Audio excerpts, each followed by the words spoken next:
আর প্রিয় ও স্নেহের 2025 সালের নতুন বছরের ষষ্ঠ শ্রেণীর ছাত্রছাত্রী বন্ধুরা, আশা করি তোমার সবাই ভালো আছো। আজ আমরা যে বিষয়টি নিয়ে আলোচনা করব ষষ্ঠ শ্রেণীর সেকেন্ড সামারিক অর্থাৎ দ্বিতীয় পর্যায়ক্রমিক মূল্যায়নের ইতিহাসের কোশ্চেন পেপার নিয়ে। দেখো সরাসরি স্ক্রিনে দেওয়া ষষ্ঠ শ্রেণীর সেকেন্ড সামারিক অর্থাৎ দ্বিতীয় পর্যায়ক্রমিক মূল্যায়নের ইতিহাসের কোশ্চেনটা দেখতে পাচ্ছ। ফুল মার্কস আমাদের রয়েছে 50, সময় তোমাদের রয়েছে 1 ঘন্টা 30 মিনিট।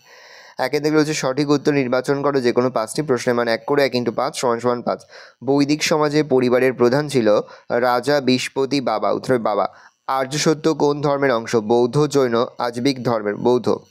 পার্শ্বনাথ ছিলেন মগধের রাজা, বৌদ্ধদের প্রধান, জৈন তীর্থঙ্কর। গৌতম বুদ্ধ জন্মেছিলেন লিচ্ছবি, হর্ষঙ্ক, শাক্য বংশে। ধরে শাক্য বংশে। বোধি কথার অর্থ জ্ঞান, বৃদ্ধ, জ্ঞানী। উত্তর জ্ঞান। মেগালিথ বলা হয় পাথরের গাড়িকে, পাথরের খেলনাকে, পাথরের সমাধিকে। আদি বৈদিক যুগে ইতিহাস জানার একমাত্র উপাদান জেন্দাবেস্তা, মহাকাব্য, ঋগ্বেদ, পুরাণ। ঋগ্বেদ। 2 নম্বর, নিচের প্রশ্নগুলির উত্তর দাও যে কোনো 10টি প্রশ্নের মান 1 করে 1 × 10 = 10। ইন্ডিকা গ্রন্থটি কার লেখা? উত্তর মেগাস্থেনিস। গৌতম বুদ্ধের প্রথম নাম কী ছিল? সিদ্ধার্থ। বিদ শব্দটি কোথা থেকে এসেছে? বেদ থেকে। বৌদ্ধদের প্রধান ধর্মগ্রন্থের নাম কি? ত্রিপিটক। বেদের অপর নাম কি? শ্রুতি। কনিষ্কের রাজধানীর নাম কি? পুরুষপুর। রামায়ণের রচয়িতার নাম লেখো। উত্তর বাল্মীকি। এলাহাবাদ প্রশস্তির রচয়িতা কে? উত্তর হরিসেন। ঋগ্বৈদিক যুগের প্রধান দেবতা কে ছিলেন? ইন্দ্র। কুষাণ সাম্রাজ্যের প্রতিষ্ঠা থেকে কুজুল কদফিসেস। দক্ষিণ ভারতের একমাত্র মহাজনপদের নাম লেখো। অসমক। মেগালিথ কি? বড় পাথরের সমাধি। জৈন ধর্মের মোট কতজন তীর্থঙ্কর ছিলেন? 24 জন। চন্দ্রগুপ্ত মৌর্যের রাজধানীর নাম কি ছিল? পাটলিপুত্র। মগধের প্রথম রাজধানী কোথায় ছিল? রাজগৃহ। 3 দাগে রয়েছে শূন্যস্থান পূরণ করো যে কোনো 5টি প্রশ্নের মান 1 করে 1 × 5 = 5। আর্য কোনো ড্যাশ শব্দ নয়, জাতিবাচক। বেদ শব্দ এসেছে ড্যাশ শব্দ থেকে বিদ। ঋগ্বেদে ড্যাশ পর্বতের উল্লেখ নেই, বিন্ধ্য। আন্তর্জাতিক মহাজনপদগুলিকে বলা হতো ড্যাশ হবে গণরাজ্য। তীর্থঙ্কর বলা হতো ড্যাশকে। উত্তর হবে জৈন ধর্মের প্রধান প্রচারককে বলা হতো তীর্থঙ্কর। ড্যাশ অব্দ নাগাদ রাজা হন পুষ্যমিত্র শুঙ্গ। 187। পর হচ্ছে 4 দাগে নিম্নলিখিত প্রশ্নগুলির উত্তর দাও যে কোনো 4টি প্রশ্নের মান 2 করে 2 × 4 = 8। প্রথম, সভা ও সমিতি কি? ভূমিকা। বৈদিক যুগে রাজাকে শাসন কাজে সাহায্য ও পরামর্শ দেওয়ার জন্য সভা ও সমিতি নামে পরিষদ ছিল। এক সভা। বয়স্ক ব্যক্তিদের নিয়ে সভা গড়ে ওঠে। সমিতি। গোষ্ঠীর সকলকে নিয়ে সমিতি গড়ে ওঠে। সভা ও সমিতিতে রাজাকে পরামর্শদান, যুদ্ধ ও রাজনীতি বিষয়ে আলোচনা হতো। বেদের অপর নাম শ্রুতি কেন? বেদের অপর নাম শ্রুতি কারণ বেদ মূলত গুরু শিষ্য পরস্পরায় কানে শুনে মনে রাখার মাধ্যমে প্রজন্মের পর প্রজন্ম ধরে চলে এসেছে। এই কারণে বেদের অপর নাম শ্রুতি, যার অর্থ যা শোনা গেছে। তাহলে লিখবে বেদের অপর নাম শ্রুতি কারণ বেদ মূলত গুরু শিষ্য পরম্পরায় কানে শুনে মনে রাখার মাধ্যমে প্রজন্মের পর প্রজন্ম ধরে চলে এসেছে। এই কারণে বেদের অপর নাম শ্রুতি, যার অর্থ যা শোনা গেছে। ঋগ্বেদে কোন কোন পর্বতের উল্লেখ আছে? ঋগ্বেদে প্রধানত হিমালয় পর্বত এবং কাশ্মীরের মুজবান শৃঙ্গের উল্লেখ আছে। চিত্রিত ধূসরমাটির পাত্র কি? চিত্রিত ধূসরমাটির পাত্র নির্মাণ ছিল আর্য সংস্কৃতির অন্যতম প্রধান বৈশিষ্ট্য। গৃহস্থলীর কাজে আর্যভাষীরা যে মাটির পাত্র তৈরি করত সেগুলি ধূসর রঙের ছিল। পরবর্তী বৈদিক যুগে এই ধূসর রঙের পাত্রগুলির গায়ে ছবি আঁকা হতো। এই ধরনের পাত্রগুলি চিত্রিত ধূসর মাটির পাত্র নামে পরিচিত ছিল। দাদা সংঘ বলতে কী বোঝো? বলভীর ধর্মসভায় জৈনদের পালনীয় ধর্মীয় রীতিনীতির সঙ্গে অঙ্গ উপাঙ্গ মূল সূত্র যোগ করা হয়। এইগুলিকে একত্রে দ্বাদশ অঙ্গ বলে। এই দ্বাদশ অঙ্গ জৈনদের একটি প্রধান ধর্মগ্রন্থ। বৈদিক সমাজ কটি শ্রেণীতে বিভক্ত ছিল? কী কী? বৈদিক সমাজ 4টি প্রধান শ্রেণীতে বিভক্ত ছিল: ব্রাহ্মণ, ক্ষত্রিয়, বৈশ্য এবং শূদ্র। শ্বেতাম্বর কাদের বলা হতো? উত্তর ভারত থেকে যাওয়া জৈনরা পার্শ্বনাথের অনুশাসন মেনে শ্বেত বস্ত্র বা সাদা কাপড় পরতেন। এরা শ্বেতাম্বর নামে পরিচিত। শ্বেতাম্বরদের নেতা ছিল স্থূলভদ্র। দশরাজ যুদ্ধ বলতে কী বোঝো?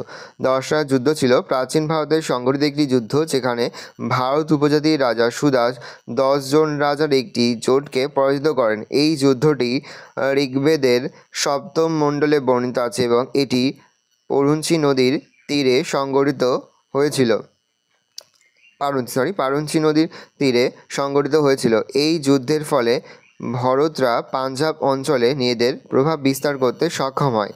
পরের প্রশ্ন, ক্ষত্রপ কাদের বলে? ক্ষত্রপ মহাক্ষত্র শব্দগুলি রাজকীয় উপাধি। পারস্যের রাজ্য বা প্রদেশগুলিকে স্ট্র্যাপি বলা হতো। এই স্ট্র্যাপি শাসক স্ট্র্যাপ শব্দের ধ্বনি বিকৃতি ঘটে হয় ক্ষত্রপ। শক রাজারা মধ্য ও পশ্চিম ভারতে রাজ্য গড়ে তুলে এই ক্ষত্রপ মহাক্ষত্রপ উপাধি নেন। পাশে দেখে রয়েছে নিম্নলিখিত প্রশ্নগুলির উত্তর দাও যে কোনো 4টি প্রশ্নের মান 3 করে 3 গুণ 4 সমান সমান 12। প্রথম, টিকা লেখো এলাহাবাদ প্রশস্তি। দেখে নাও। প্রথম পয়েন্ট করবে ভূমিকা, 1 দিয়ে পয়েন্ট করবে রচয়িতা, 2 দিয়ে পয়েন্ট করবে গুরুত্ব। পরের প্রশ্ন, ত্রিরত্ন বলতে কি বোঝো বা ত্রিরত্ন কি? বর্ধমান মহাবীর মানুষের কর্মফল ও জন্মান্তরবাদ থেকে মুক্তি লাভের উপায় হিসাবে যে 3টি পদ বা নীতি নির্দেশ দিয়েছেন, এই 3টি নীতি ত্রিরত্ন নামে পরিচিত, যেগুলি হলো সৎ জ্ঞান, সৎ বিশ্বাস, সৎ আচরণ। টিকা লেখো যুতরাষ্ট্রম। আর্যদের সমস্ত জীবন ছিল 6কে বাঁধা 4টি পর্যায়ে, ব্রহ্মচর্য, গৃহস্থ, বানপ্রস্থ, সন্ন্যাস বিভক্ত। চতুরাশ্রম প্রথা, 1 দিয়ে পয়েন্ট করে ব্রহ্মচর্য। এই পর্যায়ে শিষ্য বা ছাত্ররা গৃহ থেকে পড়াশোনা করত। 2, গৃহস্থ, পড়াশোনা শেষে ছাত্ররা নিজেদের বাড়ি ফিরে এসে বিবাহ করে সংসার পালন করত, যা গৃহস্থ নামে পরিচিত। বানপ্রস্থ, এই পর্যায়ে বনবাসী জীবন পালন করতে হতো। 4, সন্ন্যাস, বনে কুটির তৈরি করে বাকি জীবন সেখানে ঈশ্বর চিন্তায় কাটাতে হতো। এই চতুরাশ্রম প্রথা শূদ্র ছাড়া বাকি 3 বর্ণের ক্ষেত্রে চালু ছিল। পরে রয়েছে পঞ্চম মহাব্রত কি? দেখে নাও। পরে হচ্ছে মৌর্য সম্রাটরা কেন গুপ্তচর নিয়োগ করতেন? খুবই গুরুত্বপূর্ণ একটা প্রশ্ন। 1, খবর সংগ্রহ, 2, নজরদারি। 6 দাগের রয়েছে নিম্নলিখিত যে কোনো 2টি প্রশ্ন উত্তর প্রশ্নের মান 5 করে 5 গুণ 2 সমান সমান 10। বৈদিক সমাজে নারীদের অবস্থা সম্পর্কে আলোচনা করো। দেখে নাও, আস্তে স্ক্রল ডাউন করছি।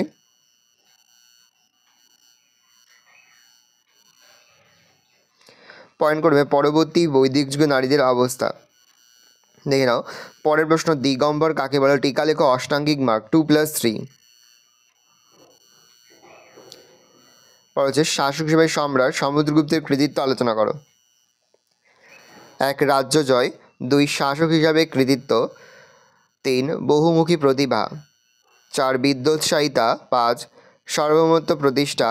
6, পরধর্ম সহিষ্ণুতা। পরের প্রশ্ন 6-4, মগধের উত্তরণের কারণগুলি আলোচনা করো। 1 দিয়ে পয়েন্ট করে ভৌগোলিক অবস্থান, 2 দিয়ে আর্থিক সমৃদ্ধি, 3 দিয়ে হস্তি বাহিনী, 5 দিয়ে সুযোগ্য নেতৃত্ব, শেষ পয়েন্ট উপসংহার। এই রয়েছে টোটাল তোমাদের সেকেন্ড সামারি অর্থাৎ দ্বিতীয় পর্যায়ক্রমিক মূল্যায়নের 6ষ্ঠ শ্রেণীর ইতিহাসের কোশ্চেন। এবার ভালো কোশ্চেনটা দেখে নাও।